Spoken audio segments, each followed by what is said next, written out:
काश्मीर 370 धारा आईन उच्छेद पर राज्यर उन्नति निमंते सरकार आरंभ कर प्रतिरक्षा बाहिनी पर्यंत अंटा भिड़ी।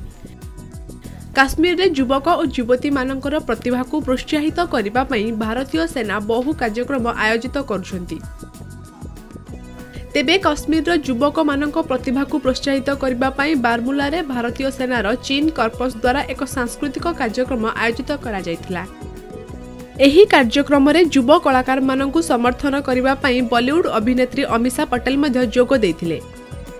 स्नायु को शांत करने एवं प्रतिभा को प्रोत्साहित करने एही कार्यक्रम चिलाई कालान समयर आरंभ को मध्य चिन्हित करे। अनेक अंशग्रहणकारी माने काश्मीर गॉट टैलेंट रे सेमानकर प्रतिभा प्रदर्शन करथिले।